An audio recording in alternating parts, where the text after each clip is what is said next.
मेरे जूते कहाँ रखे हैं? मुझे बाहर जाने में देर हो रही है। तभी मालती कमरे में आती है।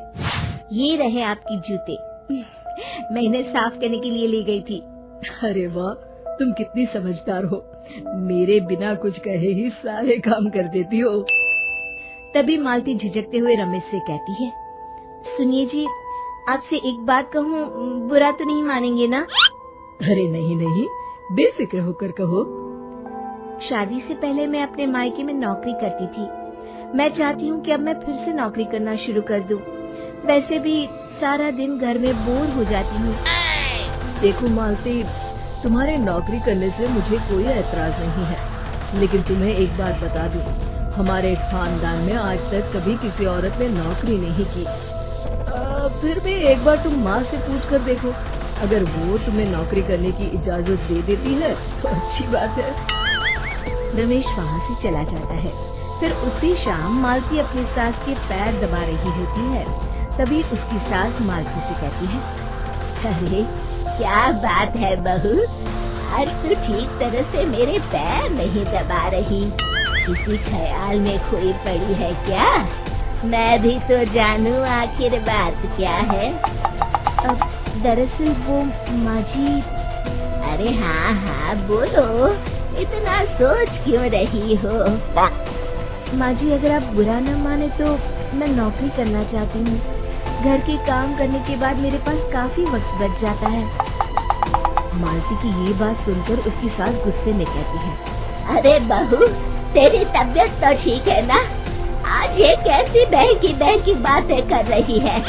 भला हमारे खानदान में आज तक कभी किसी औरत ने नौकरी की है जो तू नौकरी करने की बात कर रही है, हैं? अरे बहू, तू क्या रिश्तेदारी में हमारी नाक कटाना चाहती है? जितना जल्दी हो सके अपने दिमाग से नौकरी का भूत उतार दे, और अब जा, जल्दी से रसोई में जा, खाना बनाने का वक्त हो रहा है। मालती मन मार कर खाना पकाने के लिए रसोई घर में चली जाती है। अगले दिन, नमस्ते माँ जी, कैसी हैं आप? अरे आओ आओ दिवाकर बेटा, बैठो, मैं तुम्हारे लिए चाय मंगाती हूँ। बहू, जरा एक कप चाय तो लेती आना। फिर दिवाकर एक फाइल खोलकर मालती की सास के सामने रख देता है। ये देखिए माँ जी, ये है पिछले महीने का हिसाब और ये रहे मुनाफे के रुपए। एक बार हिसाब देख लीजिए और इन कागजों पर अपने दस्तखत कर दीजिए। अरे दिवाकर बेटा, मैंने भला आज तक कभी तेरा हिसाब देखा है जो अब देखूंगी? ला बता, कहाँ दस्तखत करूं? तभी मालती चाय लेकर वहाँ आ जाती है और अपनी सास को बिना कागजातों को पढ़े इस तरह लापरवाही से दस्तखत करते हुए देखकर हैरान रह जाती है।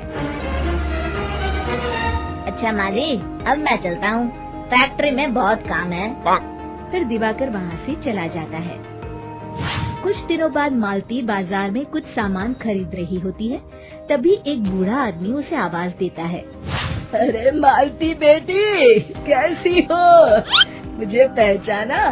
मैं तुम्हारी कंपनी में मुनीम का काम करता हूँ। हाँ चाचा जी, मैं आपको बिल्कुल पहचानती हूँ। कहिए, कैसे हैं आप? मैं तो ठीक हूँ, कंपनी में कुछ भी ठीक नहीं चल रहा, यहाँ तक कि हमें ठीक वक्त पर तनख्वाह भी नहीं मिलती। ये आप क्या कह रहे हैं? अब क्या बताऊँ, आप लोग तो कभी हिसाब किताब देखने दफ्तर आते नहीं। मेरी मानो तो एक बार आप लोग दफ्तर आकर सारा हिसाब किताब देख लो, आपको असलियत पता चल जाएगी। अच्छा बेटी, अब मैं चलता हूँ, देर हो रही है। फिर वो बूढ़ा वहाँ से चला जाता है। वहीं दूसरी तरफ मालती घर पहुँचकर अपनी सास को सारी बात बताती है। तभी वहाँ रमेश भी आ जाता है, लेकिन मालती की सास मालती की किसी भी बात पर विश्वास नहीं करती। तभी रमेश कहता है, अरे माँ, बिना आग के कभी धुआं नहीं उठता। जब मालती इतना कह रही है तो हमें एक बार दफ्तर चलकर देख लेना चाहिए। वैसे भी हम लोग काफी दिन से अपने दफ्तर नहीं गए हैं। इस तरह किसी एक आदमी के भरोसे काम छोड़ना मुझे भी ठीक नहीं लगता। अगले दिन वे सभी अपने दफ्तर पहुंचते हैं और सीधे दिवाकर के कैबिन में जाते हैं। अचानक सबको एक साथ देखकर दिवाकर चौंक जाता है। अरे माँ जी, आप सब लोग अचानक यहाँ कैसे आ गए? अगर कुछ काम था तो मुझे एक फोन कर दिया होता, मैं आपके घर आ जाता। तभी मालती की सास कहती है, अरे दिवाकर बेटा, आज मैं हिसाब देखने दफ्तर आई हूँ, जरा मुझे पिछले 6 महीनों का हिसाब दिखाना तो बेटा। दिवाकर घबराते हुए हिसाब की फाइल मालती की सास को देता है। मालती की सास फाइल लेकर मालती को देती है और कहती है, ले बहू, देख ले हिसाब। मालती फाइल को बड़े गौर से देखती है और अगले ही पल उसे सारी गड़बड़ी समझ में आ जाती है। वो अपनी सास से कहती है, माँ जी, मुनीम चाचा बिल्कुल सही कह रहे थे। हमारी कंपनी में पिछले 6 महीनों में जितना मुनाफा हुआ है, हमें उसका आधा पैसा भी नहीं मिला। यूँ समझ लीजिए कि 1 रुपये में सिर्फ चवन्नी ही हमारे हाथों में आई है। मालती की बातें सुनकर मालती की सास गुस्से से दिवाकर को पूछती है, क्यों दिवाकर, मेरी बहू जो कह रही है वो सच है? दिवाकर समझ जाता है आज उसका भांडा फूट चुका है। वो गिड़गिड़ाते हुए कहता है, मुझे माफ कर दीजिए माँ जी, मैं पैसों के लालच में अंधा हो गया था। अरे वाह दिवाकर, तू तो 1 नंबर का चोर निकला। इतने दिनों से मैं तुझ पर आंख बंद करके भरोसा करती रही और तू मुझे ही चुना लगाता रहा। अभी के अभी निकल यहाँ से और दोबारा अपनी शक्ल मत दिखाना। दिवाकर वहाँ से भाग जाता है।